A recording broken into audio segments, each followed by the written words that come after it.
ଜଣେ ବିଧବା ମହିଳା ଜଣେ ବୟସ୍କ ଲୋକ ଅକର୍ମାନ୍ୟ ଲୋକ ଜଣେ ହ୍ୟାଣ୍ଡିକ୍ୟାପ୍ ଜଣେ ବିକଳାଙ୍ଗ ଏମାନେ ଯେଉଁ ପଇସାଟା ପାଉନାହାନ୍ତି ଆ ଦ୍ୱାରା ଗୋଟେ ଜନସାଧାରଣଙ୍କ ଓଡ଼ିଶା ଭିତରେ ଜନମତ ତାଙ୍କ ସରକାରଙ୍କ ବିରୁଦ୍ଧରେ ସୃଷ୍ଟି ହେବ। ଆଉ ଯଦି ସରକାର ଏଟାକୁ ନ ଦିଅନ୍ତି ତାହେଲେ ପରେ ତ ଯାହା ହେବ ସେଟା ଅଲଗା କଥା, କିନ୍ତୁ ସେଟା ନ ହେବା ପୂର୍ବରୁ ମୁଁ ସରକାରଙ୍କୁ ଅନୁରୋଧ କରୁଛି ସେ ଏଇ ଯେଉଁ ଭତ୍ତାଟା 60ରୁ 80 3000 ଟଙ୍କାଟା ତୁରନ୍ତ ଡିକ୍ଲେୟାର କରିଦେଲେ ସରକାରଙ୍କ ମଙ୍ଗଳ। ଏଇ ଯେଉଁ ଗରିବ ଗୁରୁବା ଲୋକ ବର୍ତ୍ତମାନ ଯେଉଁ ଅସହାୟ ଯେଉଁ ବିଦ୍ୟୁତ କାଟ ହେଉ କିମ୍ବା ଯେଉଁ ଦରଦାମ ବୃଦ୍ଧି ହେଉ, କାହିଁକିନା ଓଡ଼ିଶା ହେଉଛି ଦେଶର ଦ୍ୱିତୀୟ ରାଜ୍ୟ ମହଙ୍ଗାରେ, ତେଣୁ ମହଙ୍ଗା ରାଜ୍ୟରେ ଘର କରିଛୁ ଆମେ, ତେଣୁ କେମିତି 33 ଟଙ୍କାରେ ଯେଉଁ 1000 ଟଙ୍କା ଭତ୍ତାରେ ଜଣେ ଚଳିବ। ମୁଁ ନାରାୟଣ ଚନ୍ଦ୍ର ନାୟକ, ବ୍ୟାସନଗର, ମୁଁ ଜଣେ ଶ୍ରମିକ ନେତା। ଆଜ୍ଞା ଦେଖନ୍ତୁ, ମୁଁ ବି ଆପଣଙ୍କ ମାଧ୍ୟମରେ ସରକାରକୁ ଜଣାଇବାକୁ ଚାହୁଁଛି, ଆପଣ ନିର୍ବାଚନ ଇସ୍ତାହାରରେ କହିଥିଲେ 60ରୁ 80 3000, 80ରୁ ସେଣିକି 35,000, ଆପଣ 35,000 ଦେଇଦେଲେ। ମୁଖ୍ୟମନ୍ତ୍ରୀ ଯାଇକି କେଉଁଝରରେ ଦିଅନ୍ତୁ କିମ୍ବା ସମବାୟ ମନ୍ତ୍ରୀ ଯାଜପୁର ଟାଉନରେ ଦିଅନ୍ତୁ, ଆପଣ 80 ବର୍ଷର ଉର୍ଦ୍ଧ୍ୱ 35,000 ଟଙ୍କା ଦେଇଦେଲେ। କିନ୍ତୁ 60ରୁ 80 ଯେଉଁ 3,000 ଟଙ୍କାଟା ଆପଣ ଆଜି ପର୍ଯ୍ୟନ୍ତ ଟାଲଟୁଲ ନୀତି ଧରି ଦେଉନାହାନ୍ତି। ଆମେ ଆଜ୍ଞା ଗଣତନ୍ତ୍ର ପଦ୍ଧତିରେ ପ୍ରତ୍ୟେକ ଜିଲ୍ଲାପାଳ ମାଧ୍ୟମରେ ବିଡ଼ିଓଙ୍କ ମାଧ୍ୟମରେ ଆମେ ଜନମତ ସୃଷ୍ଟି କରିବା ସଙ୍ଗେ ସଙ୍ଗେ ଆପଣଙ୍କୁ ଜଣାଇନୁ ଯେ ଏଟାକୁ ତୁରନ୍ତ କରିଦିଅନ୍ତୁ। ଦିଦି ଥର ବିଧାନସଭାରେ ଆମେ ଧାରଣା ଦେନୁ, ଯେକୌଣସି ମାଧ୍ୟମରେ ଧାରଣା ଦେନୁ, ମୁଖ୍ୟମନ୍ତ୍ରୀ ମହୋଦୟ ଏବାଟେ ଆଇଲେନି ତାଙ୍କର ବୁଲିକି ପଳେଇଲେ। ଆଗ୍ରହ କରିଥିଲୁ ଯେ ମୁଖ୍ୟମନ୍ତ୍ରୀ ଆସିବେ ଆମ ଶତ୍ରୁଘ୍ନ କତିକି ଯେ ସରକାର ଯେଉଁଟା କହିଥିଲେ ସେଇଟା କାର୍ଯ୍ୟକର। ଆମେ ଆଜ୍ଞା ନୂଆ କଥା ସରକାରଙ୍କୁ କିଛି କହୁନୁ ଏଇଟା କର ବୋଲି, ସରକାର ଯେଉଁଟା କହିଥିଲେ ସେଇଟା କର ବୋଲି ଆମେ ବିଭିନ୍ନ ମାଧ୍ୟମରେ ଆମେ ଜଣାଉଛୁ, ସତ୍ୟାଗ୍ରହ କରୁଛୁ। ବିଧାନସଭା ସାମ୍ନାରେ ଦିଦି ଥର ଆମେ ବସିନୁଣୁ, ସରକାର କହୁଛନ୍ତି ଆମେ ଆଇନ ମନ୍ତ୍ରୀ କହିଲେ ଆମେ ଦେଇଦେବୁ, ମୁଖ୍ୟମନ୍ତ୍ରୀ କହୁଛନ୍ତି ଆମେ ଦେଇଦେବୁ, କିନ୍ତୁ ଆଜି ପର୍ଯ୍ୟନ୍ତ ନ ଦେବାଟା এটা ଗୋଟେ ସାଧାରଣଙ୍କ ପ୍ରତି ଗୋଟେ ଉପହାସ ଭଳିଆ ହେଉଛି। ଜଣେ ମୁଖ୍ୟମନ୍ତ୍ରୀ କହୁଛନ୍ତି ଦେଇଦେବୁ, ଆଇନ ମନ୍ତ୍ରୀ କହୁଛନ୍ତି ଦେଇଦେବୁ, ଏ ଦୁଇ ଜଣ ତ ଶ୍ରେଷ୍ଠ ମନ୍ତ୍ରୀ, ଆଇନ ମନ୍ତ୍ରୀ ମୁଖ୍ୟମନ୍ତ୍ରୀ ଏମାନେ ରାଜ୍ୟ ଶ୍ରେଷ୍ଠ ମନ୍ତ୍ରୀ।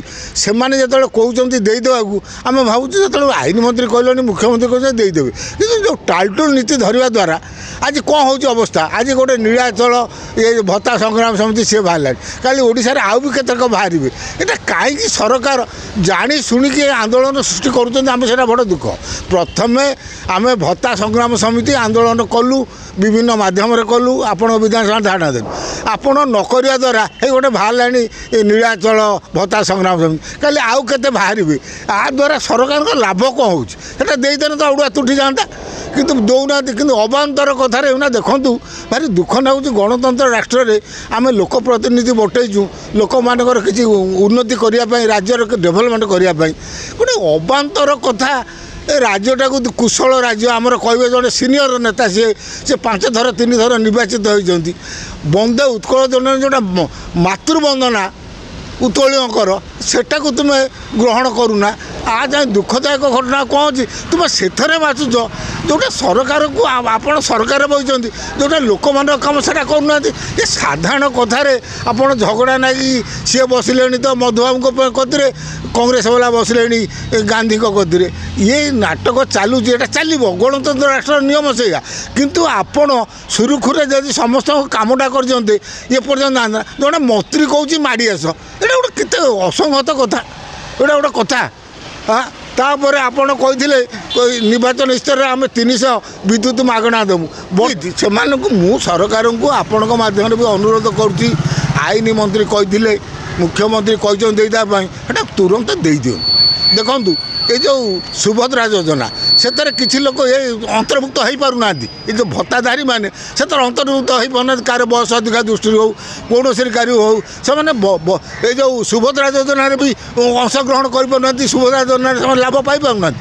ତେଣୁ ସରକାର ସବୁ କଥାକୁ ବିଚାର କରିକି ଯଦି ତୁରନ୍ତ ଦେଇଦିଅନ୍ତେ ଭତ୍ତାଟା, ମୁଁ ସରକାରଙ୍କୁ ଅନୁରୋଧ କରୁଛି ଆପଣଙ୍କ ମାଧ୍ୟମରେ, ତୁରନ୍ତ ସରକାର ଏ ବିଧାନସଭା ଗଣ୍ଡଗୋଳ ଚାଲିବା ଭିତରେ ଡିକ୍ଲେୟାର କରନ୍ତୁ ପଇସାଟା ଦେବା ପାଇଁ। ନହେଲେ ଆର ଗୋଟେ ସାଂଘାତିକ ପରିସ୍ଥିତି ହେବ।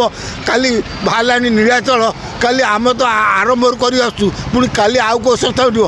ଏଇ ଯେଉଁ ଆନ୍ଦୋଳନ ଚାଲିବା ଦ୍ୱାରା ଏଥର ସରକାରଙ୍କର ଗୋଟେ ସରକାରଙ୍କ ପ୍ରତି ସାଧାରଣ ଲୋକଙ୍କର ଗୋଟେ ଖରାପ ଧାରଣା ଆସୁଛି ଯେ ଜଣେ ବିଧବା ମହିଳା, ଜଣେ ବୟସ୍କ ଲୋକ, ଅକର୍ମାନ୍ୟ ଲୋକ, ଜଣେ ହ୍ୟାଣ୍ଡିକ୍ୟାପ୍, ଜଣେ ବିକଳାଙ୍ଗ ଏମାନେ ଯେଉଁ ପଇସାଟା ପାଉନାହାନ୍ତି, ଆ ଦ୍ୱାରା ଗୋଟେ ଜନସାଧାରଣଙ୍କ ଓଡ଼ିଶା ଭିତରେ ଜନମତ ତାଙ୍କ ସରକାରଙ୍କ ବିରୁଦ୍ଧରେ ସୃଷ୍ଟି ହେବ।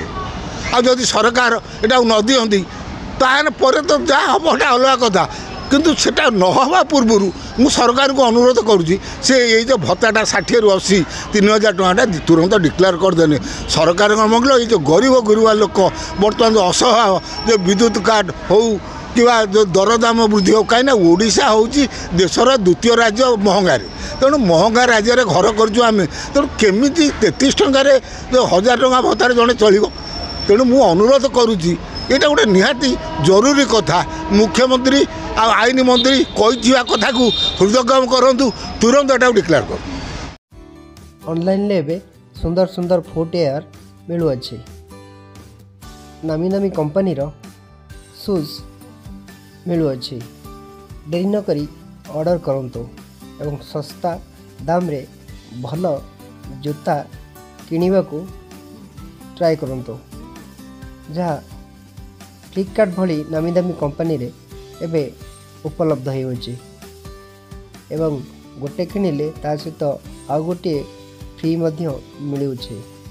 ଡେରି ନକରି ଅର୍ଡ଼ର କରନ୍ତୁ, ଏହାର ଫାଇଦା ଉଠାନ୍ତୁ।